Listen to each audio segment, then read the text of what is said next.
नमस्कार दोस्तों, जय हिंद, वंदे मातरम। आप सभी का स्वागत अभिनंदन है टीचर्स फैमिली शिक्षकों के परिवार जायसवाल कोचिंग सेंटर पर, पावर्ड बाय शिक्षा ही प्रकाश है। दोस्तों, आप सभी लोग जानते हैं साइंस विज्ञान का चैप्टर चल रहा है, जिनमें हमने प्राकृतिक घटनाओं का चैप्टर चल रहा है। इसके पहले प्राकृतिक घटना का फर्स्ट पार्ट हम कंप्लीट कर चुके हैं। आपके शिक्षक पात्रता परीक्षा एनसीईआरटी बुक के अकॉर्डिंग ये आपका क्लास नंबर 17 है। 16 क्लासेज ऑलरेडी कंप्लीट हो चुकी है, जिसका आई बटन पे ऑलरेडी लिंक दे दिया गया है। एमपी वर्ग 2 साइंस का प्लेलिस्ट भी बना दिया गया है। तो चैप्टर वाइज डेली क्लासेज हो रही हैं। 4 PM में आपकी साइंस की क्लास का वीडियोज मिल जाता है, तो विजिट कर आप लोग देख सकते हैं, क्योंकि सभी यहाँ पे फ्री ऑफ कॉस्ट है। और सभी अपडेट के लिए, सभी जानकारी के लिए टेलीग्राम ग्रुप और इंस्टाग्राम फेसबुक पेज को हमारे अवश्य फॉलो कर लीजिए। टीचर्स फैमिली की बात करते हैं। और कल हमने 30 प्रश्न किए थे। आज के कड़ी में अगले प्रश्न की बात करेंगे कि उत्तल लेंस के समान आकार का प्रतिबिंब प्राप्त करने के लिए लेंस के मुख्य अक्ष पर वस्तु को रखना होगा। लेंस की फोकस दूरी अनंत पर, लेंस की फोकस दूरी से दोगुनी दूरी पर, या लेंस की फोकस दूरी से आधी दूरी पर। देखिए, उत्तल लेंस दिया गया है, तो उत्तल लेंस के समान आकार का प्रतिबिंब प्राप्त करने के लिए लेंस के मुख्य अक्ष पर वस्तु को रखना होगा, लेंस के फोकस दूरी से दोगुनी दूरी पर रखना होगा। तो according to question C option हो जाएगा, और यह एनसीईआरटी बुक का क्वेश्चन है। मीटरों में नापी गई फोकस दूरी के व्युत्क्रम को कहते हैं। लेंस की क्षमता, लेंस का आवर्धन, वस्तु की दूरी या प्रतिबिंब की दूरी कहते हैं। सभी यहाँ पे कमेंट कीजिएगा। मेरे प्यारे प्यारे भाइयों की प्यारी प्यारी बहनें, गृहिणी जिनका सपना है टीटी एग्जाम को फतेह करना, सभी यहाँ पे कमेंट कीजिएगा। तो मीटरों में नापी गई फोकस दूरी के व्युत्क्रम को कहते हैं। व्युत्क्रम मतलब उल्टा होता है। व्युत्क्रम मतलब उल्टा होता है। जैसे 1 का 1/2 हो जाएगा, मतलब पलट देना। तो मीटरों में नापी गई फोकस दूरी के व्युत्क्रम को क्या कहते हैं? लेंस का आवर्धन कहेंगे, या लेंस की क्षमता। तो लेंस की क्षमता कहलाती है। क्या हो जाएगा? पहला ऑप्शन जो दिया गया है वह हमारा सही हो जाएगा। साइंस है, थोड़ा समझिएगा, समझ जाएंगे, बहुत आसान हो जाएगा। लेंस से 10 सेंटीमीटर की दूरी पर रखी वस्तु का प्रतिबिंब वस्तु से 10 सेंटीमीटर की दूरी पर वस्तु के पीछे बनता है, लेंस की फोकस दूरी होगी। सभी बताइए, लेंस की फोकस दूरी 10 सेंटीमीटर, 15 सेंटीमीटर, 20 सेंटीमीटर या 25 सेंटीमीटर होगी। बहुत ही आसान सा प्रश्न, ठीक है। तो आई होप सभी पैर में अच्छे तरीके से समझ गए हैं। तो चलिए इस प्रश्न को सॉल्व कर लेते हैं, और आप सभी के माध्यम से फीडबैक जानकर इसका उत्तर हम करेक्ट कर लेते हैं। क्या आप सभी लोग तैयार हैं इसका सही उत्तर जानने के लिए? ठीक है, तो पहले हम सोल्यूशन निकालेंगे। देखिए, आप सभी लोग जानते हैं u बराबर कितना दिया गया है? -10 सेंटीमीटर। v बराबर दिया गया है -20 सेंटीमीटर।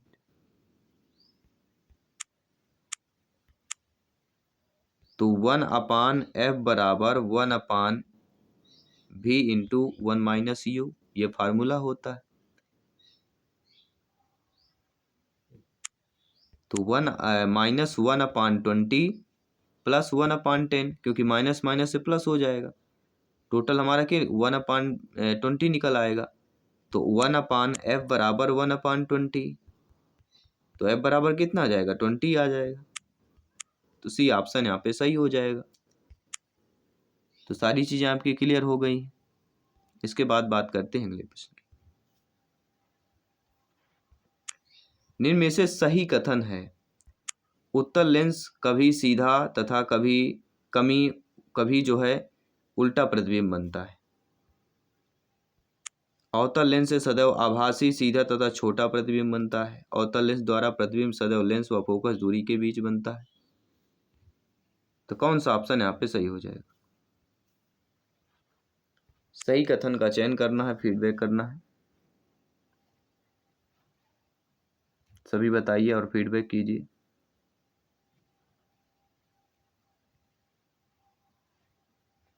देखिए आप सभी लोग जानते हैं, बहुत ही आसान सा प्रश्न है। उत्तल लेंस से कभी सीधा तथा कभी उल्टा प्रतिबिंब बनता है।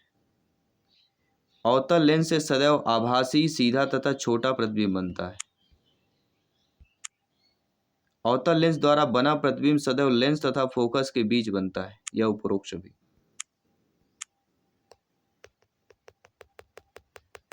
तो उपरोक्त सभी यानी डी ऑप्शन सही हो जाएगा। नो डाउट सारी चीजें क्लियर हो गई हैं। कोई भी प्रश्न रह चुका है बेफिक्र कमेंट कर सकते हैं। बात करेंगे अगले प्रश्न की। मनुष्य की आंख वस्तु का प्रतिबिंब आंख के किस भाग पर बनाती है? आइरिस, पुतली, रेटिना या कॉर्निया? तो कहीं ना कहीं यहाँ पे हम रेटिना की बात करते हैं। रेटिना पर किसी वस्तु की छवि बनाती है। मानव आंख की लेंस प्रणाली एक प्रकाश संवेदनशील स्क्रीन पर एक छवि बनाती है जिसे रेटिना कहते हैं। और कॉर्निया नामक एक पतली झिल्ली के माध्यम से प्रकाश आंख में प्रवेश करता है। किसके? कॉर्निया नामक एक पतली झिल्ली होती है। मानव आंख के रेटिना पर बनने वाला प्रतिबिंब जो है वास्तविक और उल्टा होता है। प्रश्न आ सकता है कि मानव आंख के रेटिना पर बनने वाला प्रतिबिंब कैसा होता है? तो वह आपका वास्तविक भी हो सकता है और उल्टा भी हो सकता है। वास्तविक और उल्टा बनता है, तो दोनों चीजें क्लियर कर लेना है। विभिन्न दूरी पर स्थित वस्तुओं के प्रतिबिंब को फोकस करने के लिए आंख के लेंस की फोकस दूरी परावर्तित होती है। पुतली द्वारा या सिलेरी पेशियों द्वारा होता है, दृष्टिपटल द्वारा होता है या अंध बिंदु द्वारा होता है? सभी लोग बताइए।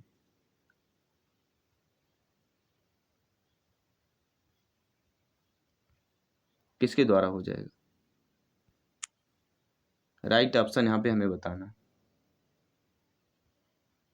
तो सिलिरी पेशियों द्वारा। जी हाँ दोस्तों, विभिन्न दूरी पर स्थित वस्तुओं के प्रतिबिंब को फोकस करने के लिए आंख के लेंस की फोकस दूरी परावर्तित होती है। किसके द्वारा? सिलियरी पेशियों द्वारा होती है। अक्सर आपके मन में सवाल आता है कि जब हम अनंत पर रखी किसी वस्तु को देखते हैं तो लेंस और रेटिना के बीच की दूरी होती है लेंस की फोकस दूरी से कितनी होती है?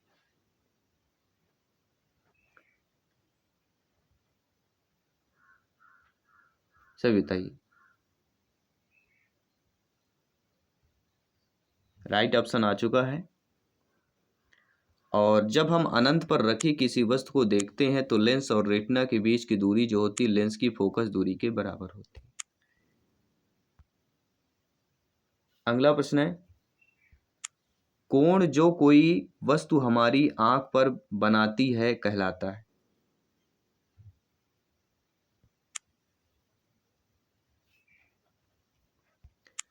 कोण जो कोई वस्तु हमारी आंख पर बनाती है कहलाता है? सभी बताइए वह क्या कहला जाएगा?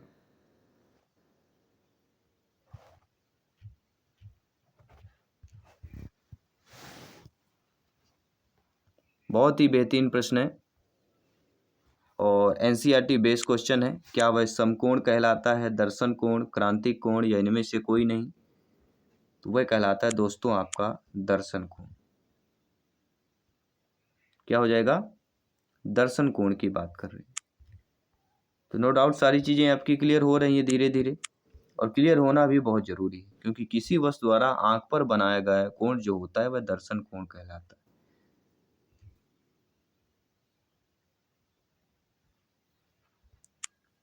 आवर्धक लेंस को कहते हैं। तो आवर्धक लेंस को क्या कहा जाता है? देखिए यह एक प्रकाशीय उपकरण होता है जिसका उपयोग किसी वस्तु या आवर्धित प्रतिबिंब प्राप्त करने के लिए किया जाता है। तो आवर्धक लेंस किसे कहा जाता है? सभी बताइएगा, सभी फीडबैक कीजिएगा क्योंकि ये एनसीईआरटी बुक का क्वेश्चन है, एग्जाम के लिए बहुत ही इंपॉर्टेंट आपका हो जाता है। तो राइट ऑप्शन होगा आपका सरल सूक्ष्मदर्शी। क्या हो जाएगा दोस्तों? सरल सूक्ष्मदर्शी, पहला ऑप्शन सही हो जाएगा। इसके बाद बात करेंगे अगले प्रश्न की। निकट दृष्टि दोष वाले व्यक्ति के प्रतिबिंब बनता है। जो व्यक्ति निकट दृष्टि दोष से युक्त होते हैं उनके लिए जो है प्रतिबिंब कैसे बनता है? ये कहाँ पर? रेटिना पर, रेटिना से पहले, रेटिना के पीछे प्रतिबिंब बनता ही नहीं है। तो ये कहाँ पर बनता है दोस्तों? रेटिना के पहले बनता है।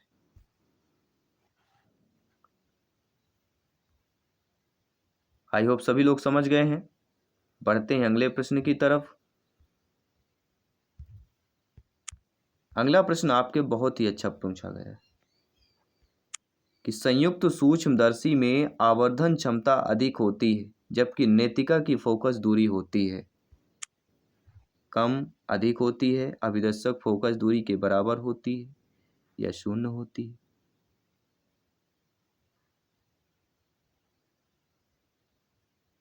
सभी बताइए। तो यहाँ पे जबकि नेत्रिका की फोकस दूरी पूछा जा रहा है,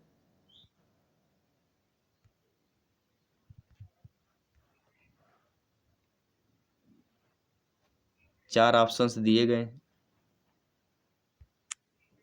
चार ऑप्शंस में आपका कौन सा ऑप्शन सही होगा? वह होगा पहला। संयुक्त सूक्ष्मदर्शी में आवर्धन क्षमता अधिक होती है जबकि नेत्रिका की फोकस दूरी कम होती है।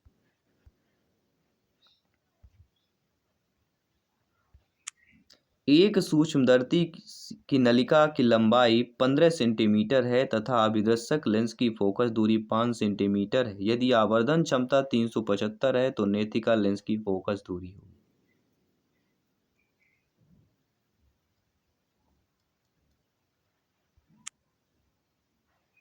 पाँच सेंटीमीटर, 1 सेंटीमीटर, 2 सेंटीमीटर या 15 सेंटीमीटर।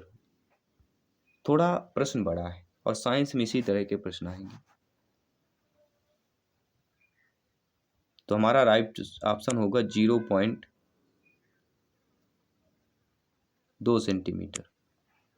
कैसे होगा? देखिए फार्मूला आप सभी लोग जानते हैं, m बराबर L/F0 गुणे D/F0। तो FE इजकल टू क्या मान हो जाएगा हमारा? L/F0 into D/M। यानी कि FE इजकल टू L का मान 15 है, D का मान 25 है, F0 का मान 0.5 है और M का मान 375 है। जब इसको सॉल्व करते हैं 1/0.5 इजकल टू 2 सेंटीमीटर। तो जो आपका सी ऑप्शन दिया गया है वह आपका सही हो जाएगा। नो डाउट सारी चीज़ें क्लियर हो गई। बात करेंगे अगले प्रश्न की। मानव नेत्र के रेटिना पर बना वस्तु का प्रतिबिंब होता है वास्तविक सीधा, वास्तविक उल्टा, आभासी व सीधा या आभासी व उल्टा होता है? सभी लोग बताइए। तो मानव नेत्र के रेटिना पर बना वस्तु का जो प्रतिबिंब होता है वह सदैव वास्तविक और उल्टा होता है। कई बार पूछा गया है आपके एनसीईआरटी में। माइक्रोस्कोप के अभिदर्शक की फोकस दूरी होती है नेत्रिका की फोकस दूरी के बराबर, नेत्रिका की फोकस दूरी से कम, नेत्रिका के फोकस दूरी से अधिक या अनंत होती है। तो माइक्रोस्कोप के अभिदर्शक की फोकस दूरी जो होती है नेत्रिका के फोकस दूरी से कम होती है।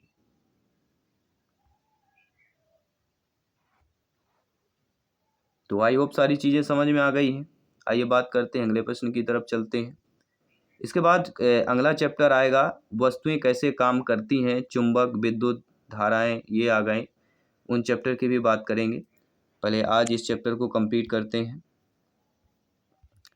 इसके बाद जो अगला प्रश्न है, चश्मा प्रयुक्त करने वाले व्यक्ति को माइक्रोस्कोप का उपयोग करने के लिए चश्मा उतार लेना चाहिए, वह माइक्रोस्कोप उपयोग कर ही नहीं सकता, वह चश्मा पहनने ही माइक्रोस्कोप का उपयोग कर सकता है, या चश्मा लगाए रखने या उतार लेने, दोनों स्थितियों में कोई अंतर ही नहीं है। सिंपल सी बात है कि अगर माइक्रोस्कोप का उपयोग कर रहे हैं तो कहीं ना कहीं चश्मे को जो है उतार लेना चाहिए। क्या कर लेना चाहिए दोस्तों? उतार लेना चाहिए।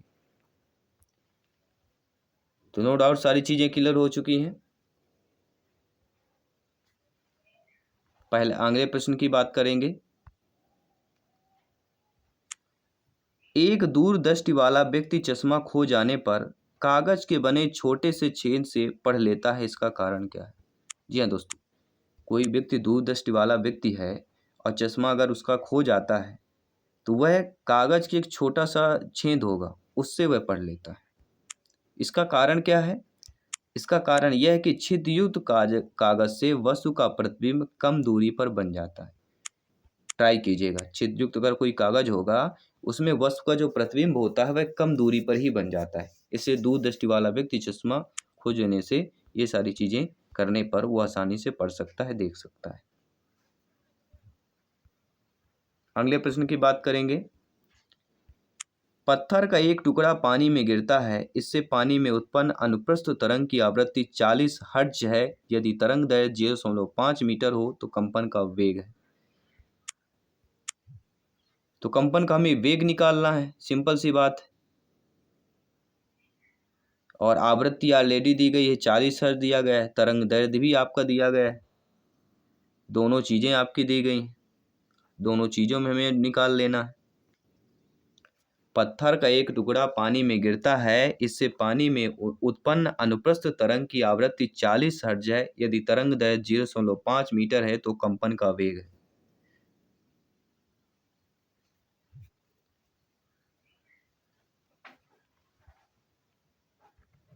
ध्यान दीजिएगा, बहुत इंपॉर्टेंट प्रश्न यहाँ पे पूछा जा रहा है।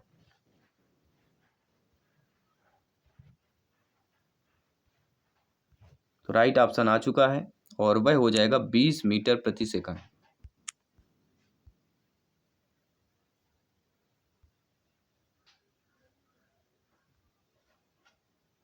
अगले प्रश्न की बात कर लेते हैं। ध्वनि की तीव्रता 10 सेंटीमीटर मोटी दीवार से गुजरने पर 20% घटती है। ऐसी ही 20 सेंटीमीटर मोटी दीवार से गुजरने पर ध्वनि की तीव्रता कुल कितने प्रतिशत घटेगी? बहुत अच्छा प्रश्न है, जी हाँ, वेरी इंटेलिजेंट प्रश्न। देखिए, ध्वनि की तीव्रता 10 सेंटीमीटर मोटी दीवार से गुजरती है, 20% घट जाती है। ऐसी 20 सेंटीमीटर की दीवार है, उसमें गुजरने पर ध्वनि की तीव्रता कुल कितनी होगी? देखिए, माना ध्वनि की तीव्रता L है, 1 मान लीजिए, और 10 सेंटीमीटर मोटी दीवार से इसका जो मानक आ जाएगा 0.8, तो 20 सेंटीमीटर से गुजरने का क्या हो जाएगा? 1 माइनस 0.8 का वर्ग, यानी कि 0.36। क्या हो जाएगा? 0.36, यानी कि कितने प्रतिशत? 36% हो जाएगा। तो बी ऑप्शन दिया गया है वह सही हो जाएगा। ठीक है, अगले प्रश्न की बात करें। साधारण ताप पर हवा से परासव्य तरंगों की तरंगदैर्घ्य का विस्तार लगभग कितना होगा? सभी बताइएगा।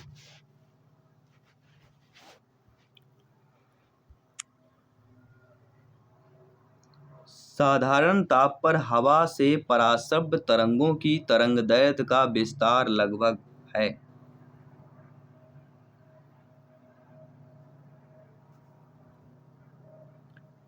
और वह है दोस्तों 1.6 सेंटीमीटर से 0.06 मिलीमीटर होता है।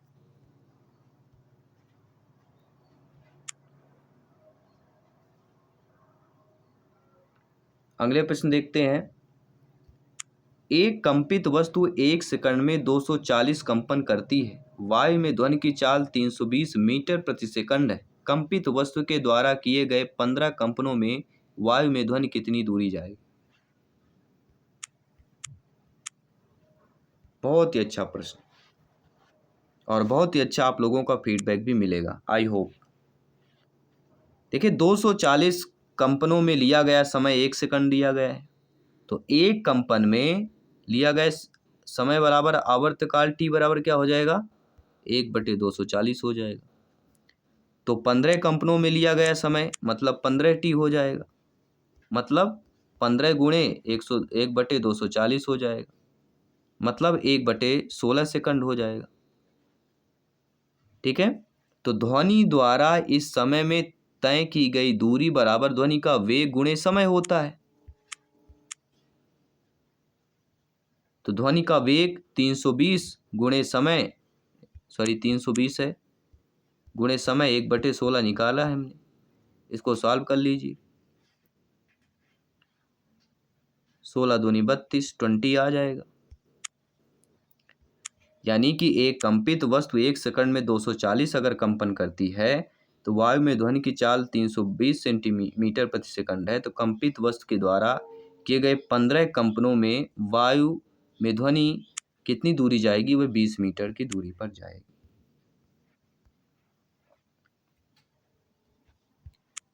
वह तापमान जिस पर ध्वनि का वेग 0 डिग्री सेल्सियस पर ध्वनि के वेग का 1.5 गुना होता है।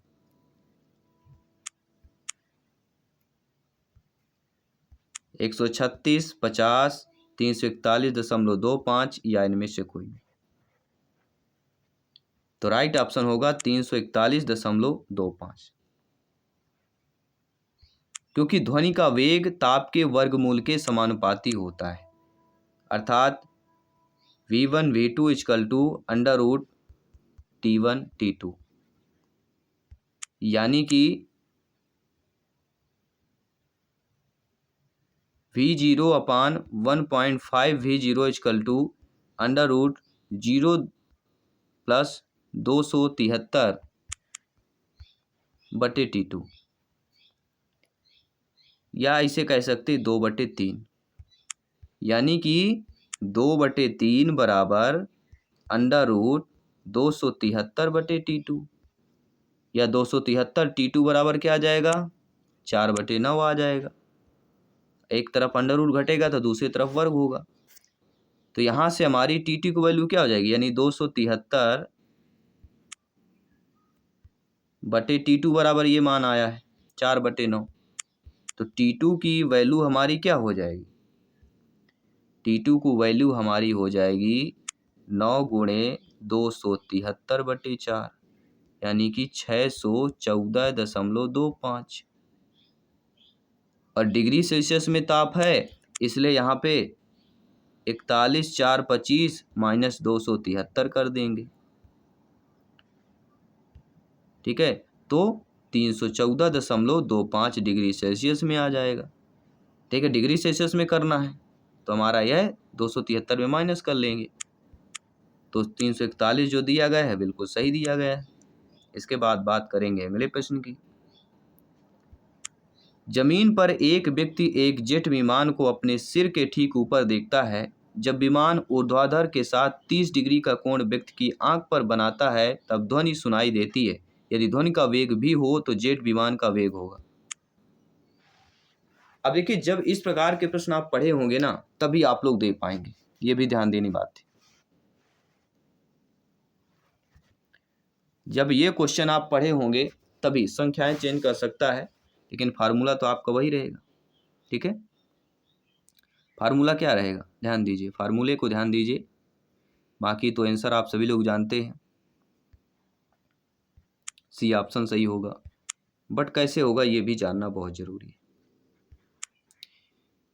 देखिए, माना विमान का वेग एल मान लीजिए, तो ये आपका बन गया, ये ओ हो गया, ये ए, ये बी हो गया, ये कितना है 30 डिग्री हो गया, ये भी हो गया, ये भी 1 हो गया। अब व्यक्ति को अपने सिर के ऊपर विमान को देखने के समय बाद ध्वनि सुनाई देती है।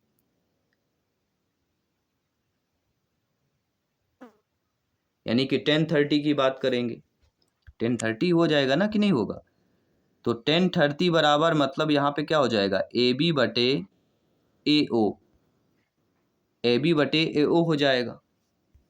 तो ए बी बटे जब ए ओ हो जाएगा तो ए बी इजकल टू क्या हो जाएगा, ए बी इजकल टू क्या हो जाएगा, ए ओ बटे 1030 का मान √3 होता है तो 3 हो जाएगा। तो V1 बराबर V √3 हो जाएगा। तो वही तो हमने कहा V बटे √3 होगा।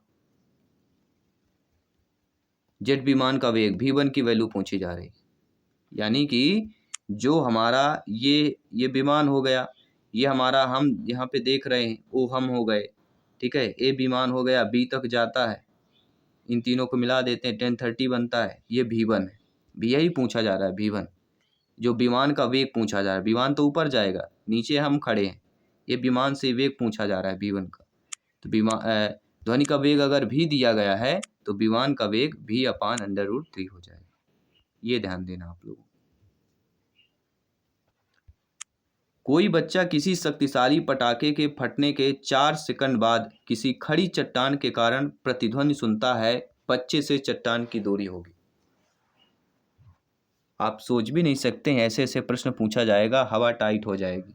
अभी से बता रहा हूँ, सिंपल भाषा में, देसी भाषा में बता रहा हूँ,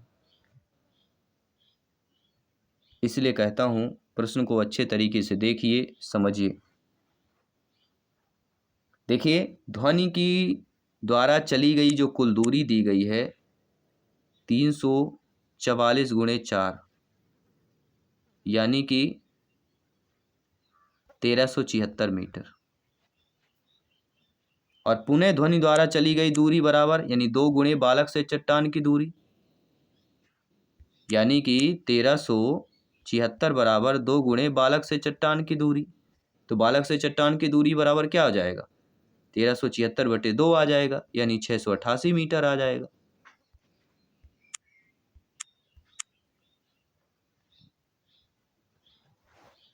ठीक है, तो यहाँ पे पहला ऑप्शन जो दिया गया है वह हमारा सही हो जाएगा।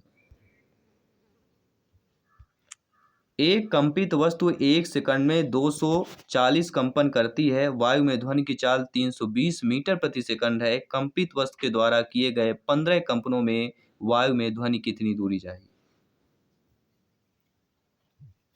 और इस प्रकार का प्रश्न हम एक बार अवश्य कर चुके हैं।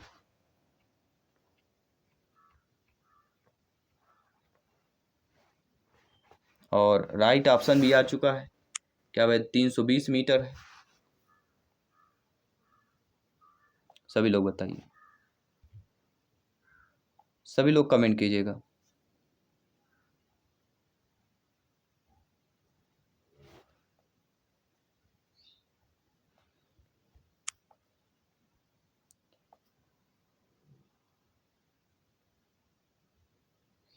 ये प्रश्न हम ऑलरेडी कर चुके हैं, इसलिए हम नहीं करेंगे। आप लोग कमेंट करके बताइए।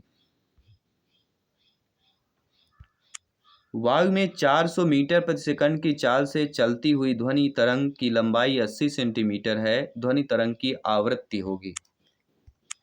अब देखिए, वायु में 400 मीटर प्रति सेकंड की चाल से चलती है और ध्वनि तरंग की लंबाई भी दी गई 80 सेंटीमीटर। तो ध्वनि तरंग की आवृत्ति पूछा जा रहा है, तो आवृत्ति हो जाएगी 500 हर्ट्ज। कैसे होगी, 2 लाइन का उत्तर है। लेमडा बराबर 80 सेंटीमीटर दिया गया है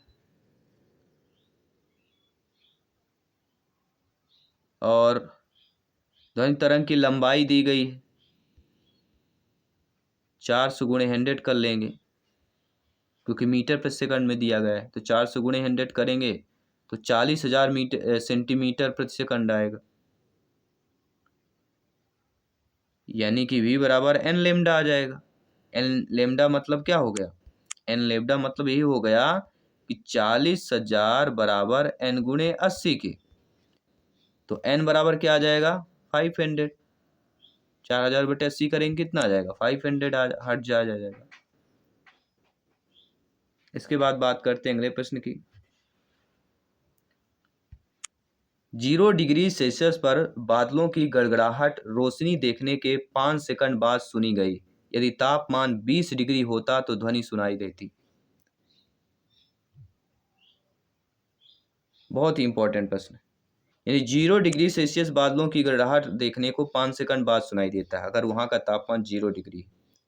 अगर यदि तापमान 20 डिग्री हो जाए तो ये कितनी 5 सेकंड नहीं बल्कि 4.8 सेकंड बाद सुनाई देगी। कैसे ही रहो, लगभग बताया जा रहा है। कैसे? मान लीजिए बादलों की दूरी x मीटर है, x मीटर मान लीजिए, ध्वनि का वेग 332 होता ही है, सभी लोग जानते हैं, मीटर पर सेकंड।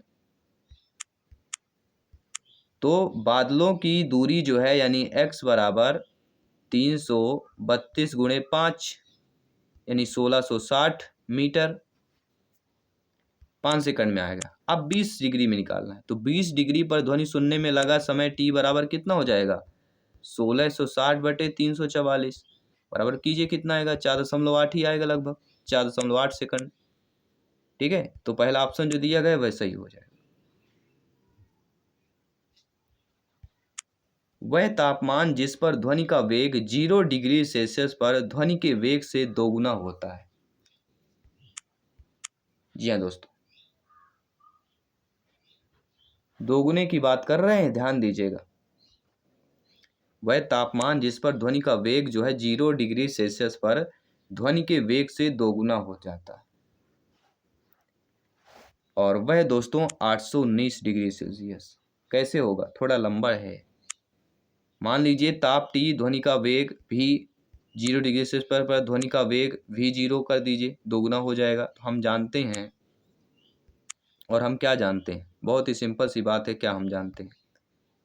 हम ये जानते हैं कि V के समानुपाते √T होता है, यानी V बराबर KT। के क्या है? एक नियतांक ले लेंगे,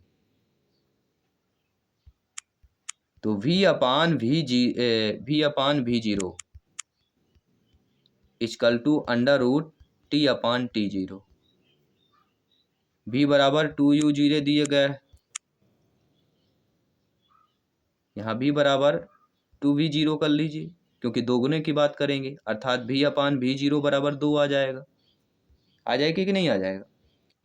जब ये 2 आ जाएगा तो √T अपान T0 जो हमने बताया था, ये 2 इक्वल टू, ये वर्ग हट, दोनों तरफ वर्ग कर दीजिए, √ हट जाएगा, यानी कि T अपान T0 बराबर 4 आ जाएगा।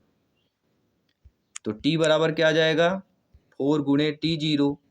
T0 का मान सभी लोग जानते हैं कितना होता है, 4 गुणे 273 कर देंगे, टोटल हमारी वैल्यू आ जाएगी 1092 की आ जाएगी।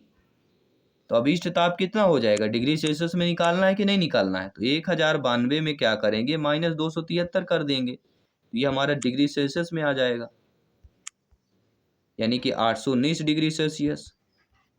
यानी कि जो पहला ऑप्शन दिया गया है वह हमारा यहाँ पे सही हो जाएगा। इसके बाद बात करेंगे अगले प्रश्न की। किसी पुरुष के स्वर की आवृत्ति 600 कंपन प्रति सेकंड है तथा उत्पन्न ध्वनि तरंगों की लंबाई 2/3 मीटर है। यदि किसी महिला के स्वर के तरंगों की लंबाई 100 सेंटीमीटर है तो उसकी आवृत्ति होगी। बहुत टफ क्वेश्चन है भैया, ऐसे टफ क्वेश्चन आएंगे तो हालत दोस्तों खराब हो जाएगी, लेकिन एग्जाम को तो फतेह करना ही करना है। तो एग्जाम फतेह करना है तो इस प्रकार के प्रश्नों को सॉल्व करना है, केवल 2 लाइन। कैसे? V बराबर N1 लेमडा 1 बराबर N2 लेमडा 2, अर्थात पुरुष एवं महिला की ध्वनि का वेग समान होता है, इसलिए 600 गुणे 2/3 गुणे 100 बराबर N2। तो 3 200 आ गया,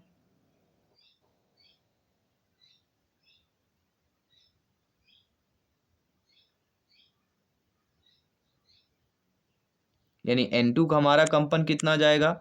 400 कंपन प्रति सेकंड आ जाएगा। बहुत ही अच्छा प्रश्न दिया गया था। चलिए बात कर लेते हैं अगले प्रश्न की।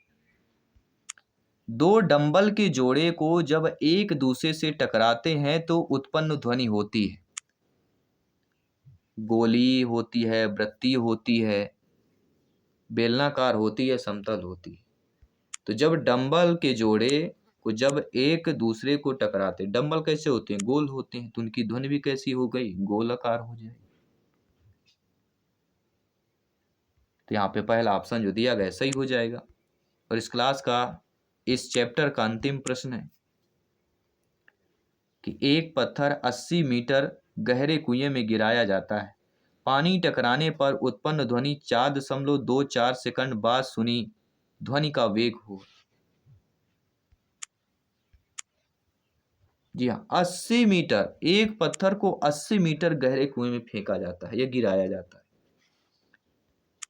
और पानी टकराने पर उत्पन्न ध्वनि 4.24 सेकंड बाद सुनी गई ध्वनि है, तो उसका वेग पूछा जा रहा है। तो उसका वेग होगा 320 मीटर प्रति सेकंड होगा। कितना होगा? 320 मीटर प्रति सेकंड होगा, क्योंकि पत्थर को गुरुत्वाधीन गति से पानी के तल तक पहुंचने का समय कितना हो जाएगा? 16 निकल के आ जाएगा, यानी 4 सेकंड।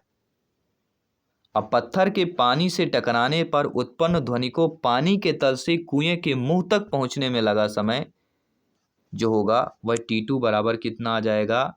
4.25 माइनस 4.00 अर्थात 0.25 सेकंड। और चली गई दूरी 80 सेंटीमीटर है, यानी ध्वनि की चाल बराबर 80/0.25। तो 80/0.25 बराबर आ जाएगा 320 मीटर प्रति सेकंड आ जाएगा। यानी जो बी ऑप्शन दिया गया है बिल्कुल सही दिया गया है। तो आज की क्लास में दोस्तों हमने क्या चैप्टर को कंप्लीट किया? 2 क्लासों में जो ये चैप्टर था इसको हमने कंप्लीट कर लिया है, और ये चैप्टर था प्राकृतिक घटनाएं।